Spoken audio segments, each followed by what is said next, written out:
Hi, this is Alex from phpacademy.org and this is a video tutorial for the new Boston. Now we're going to be continuing with XML and I'm going to finish this short XML series with looking at an example from the YouTube Data API. Now I've got the YouTube Data API page, if you like, up. It's in the tools section of Google Code, so the URL is here if you want to have a look at this as well. So okay, let's come down and we can have a look here. We've got several options, and what these different options are going to do is generate XML documents for us, so we can grab data specifically from where we want. Some is going to enable or use authentication, but we're not going to be focusing on that. We're going to be focusing on just simple features of this. So here in the another tab, I have a specific feed for a specific video on YouTube, and this is denoted here by the videos / and then the video name itself. So to replicate this for yourself and test it for yourself, just simply take the name of the video. So we'll have on YouTube, we have watch and then equals and a value here. So I'm sure you know what I mean. It's just the unique code that identifies each video. So if you take this and pop it into this URL, you'll be presented with this data regarding the video. So if you look carefully, you can see things like let's go and have a look here. Let's pick something out that we might find useful.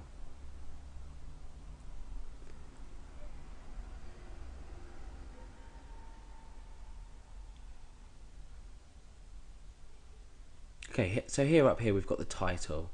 So you can see here we've got the title tag starting here. We've got some attributes onto this, but we don't need to worry about that for now.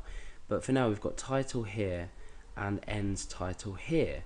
So the title here you can see is contained within these tags. You've also got the content here, which is create your own guestbook using PHP and a MySQL database. That's essentially a description, or the content that's relative to the description inside of this. So we can take the description from it as well. And there's various other aspects we can take from this, but in this tutorial we're just going to be focusing on getting the title and the description and displaying them on our page. So let's go ahead and open up context. Okay, so the first thing we need to do is we need to set a variable which is going to hold the data about this. So I'm going to say video is equal to, and remember we'll be using this simple XML _load _file function, and in here we can simply take, we don't need to use a local file, we can use external files as well. So if we come into here and copy and paste this here, this generated XML file, and come back into our text editor and paste that in there, what this will do is it will create our object from this function reading this URL. So we don't have to load in a file specifically. It doesn't specifically have to be in our in the directory or in another directory on our web server, but we can specify URLs as well. So now what we want to do is we want to come down here and establish what we want to say. So I'm going to echo out title, and I'm going to break, and then underneath here I'm going to echo out the title of this. In fact, let's append it onto the end of here to save space, and we'll create it all on one line. So what we essentially want to do is say video, and then we want to say hyphen and then greater than. So we're taking a specific tag from this XML file. So the tag is called title. So as you know, what we do is we say title like that. So we're saying video title. Now if, for example, this was a list of videos, so this data here may be a list of say most popular videos, what we could actually do is we could loop this in a for loop. So for example, if we had more than one title tag on a page, we could create a for loop, as we've seen in the previous tutorials from our own XML files, and we could actually read in several titles. Then what we could do is read in, say, several descriptions, and then we could link the user to these most popular videos. So it's very powerful because we're maintaining a data structure. These popular videos will update themselves, and as we've seen before, as new tags are added and old tags are removed, our script is going to keep up to date with these because it's using exactly the same structure. So that's something to bear in mind if you're going to play around with the page that I've already shown you here, and you're going to say most viewed videos, or most recent videos, for example, or top rated, most discussed. You've got loads of different options, but for now we're just focusing on one video as an example.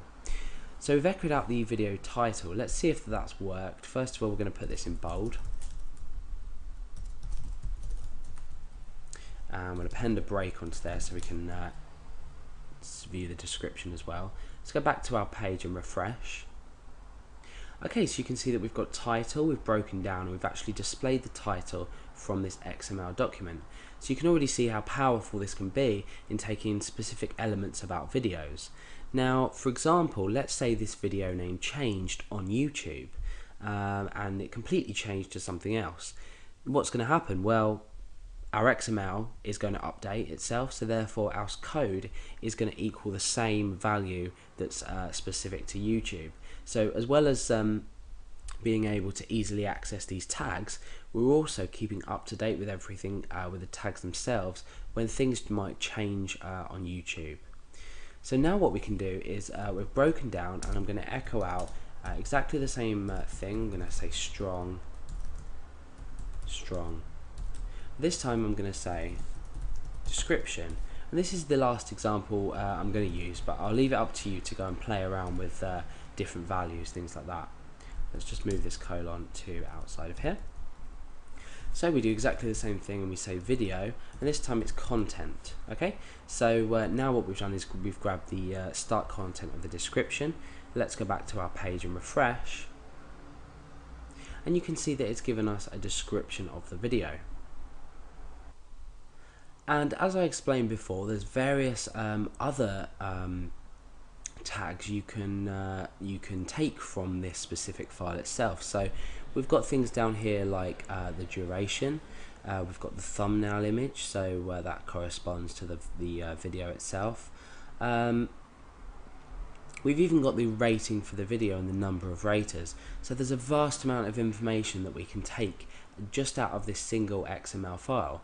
And that's the powerful thing about XML, is that lots of websites do use it in the API, so you can just grab data quickly and update. You may have come across websites, say for example in YouTube, that index different YouTube videos and display data about them, and in actual fact they allow the users to comment on them videos from their own website. But that's a whole different thing. That's the YouTube API itself. So you'll find that Twitter and other social networking websites or other websites may produce their own XML feeds. More specifically, we have news feeds from websites as well in XML format. So XML is a really widely used standard that allows you to maintain a specific structure to your code, the code itself, and actually echo out things from it, and which will constantly update depending on the updates from the website. So that's taken a brief look at how to load in a file from YouTube for a specific video here, and grab the title and the video content from this XML file.